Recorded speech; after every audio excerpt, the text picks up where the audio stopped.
Bonjour et bienvenue à cette édition spéciale de Magazine Moto dans le studio.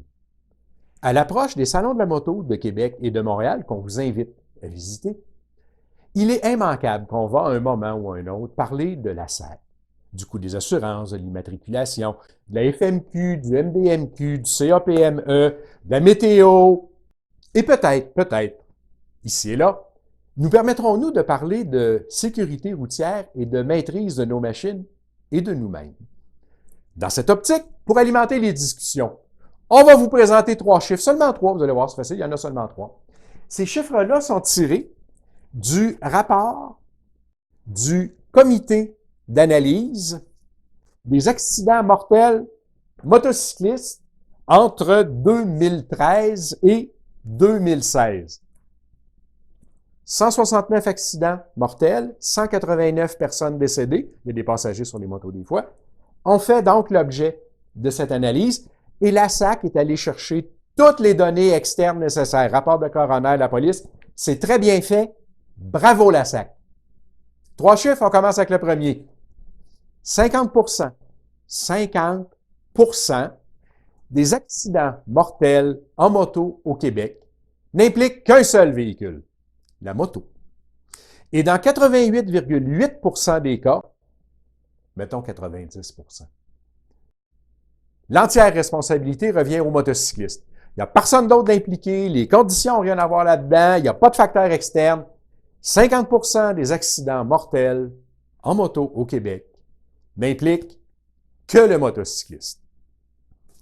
Deuxième chiffre, 25,3%. 25,3%. Ça, c'est le nombre d'accidents mortels impliquant des motos dites à risque. Sur les 169 accidents, il y en a 25,3% qui impliquent une moto dite à risque.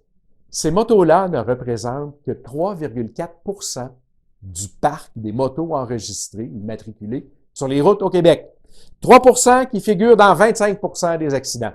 Mettons que c'est comme 8 fois plus. Je suis d'accord avec vous. Je ne suis pas, moi non plus, en faveur de la ségrégation. Puis c'est pas la moto qui est responsable. Je suis d'accord avec vous. C'est dans le casque.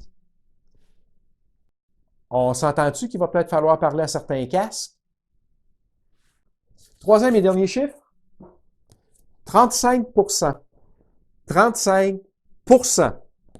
Sur les 169 pilotes décédés. 59, soit 35%, montraient des signes d'intoxication. Alcool, drogue, médicaments, autres substances.